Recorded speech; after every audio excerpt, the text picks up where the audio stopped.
સુરેન્દ્રનગર જિલ્લાને ભ્રષ્ટાચાર મુક્ત કરવાની માંગ સાથે અરજદારોએ પોતાની હૈયાવરા ઠાલવી છે। સ્થાનિકોનો ગંભીર આરોપ છે કે જિલ્લાની કોઈપણ સરકારી કચેરીમાં રૂપિયા આપ્યા વગર કામ થતા નથી।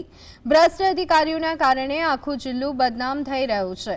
અરજદારોના મતે ઉચ્ચ અધિકારીઓ માત્ર ટેબલ બદલે છે, પરંતુ લાંચિયા કર્મચારીઓ સામે કોઈ જ કડક પગલાં લેવાતા નથી।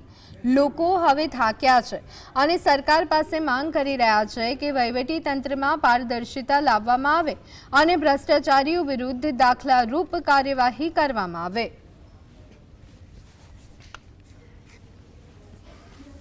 ભ્રષ્ટાચાર મુક્ત કેવી રીતે થઈ શકે? શક્ય જ નથી। આ સુરેન્દ્રનગર નહીં પણ કોઈ પણ જિલ્લો એવો નથી જ્યાં ભ્રષ્ટાચાર ન થતો હોય। એક પણ ઓફિસ એવી નહીં જ્યાં ભ્રષ્ટાચાર નહીં થતો હોય। એક પણ કામ માટે જતા ત્યાં પૈસા ન આપો તો કામ થતા નથી। એમાં ભ્રષ્ટાચાર મુક્ત કેવી રીતે થઈ? અધિક કલેક્ટરની બદલી થઈ, શું કહેશો? અધિક કલેક્ટરની બદલી એટલા માટે જ થઈ છે અને બાકી કોઠામાંથી બધા નગરપાલિકામાં આવ્યા। હવે અહીંયા જે અધિકારીઓ રિટાયર્ડ થયા એ બધાને અહીંયા ભરતી કરી છે।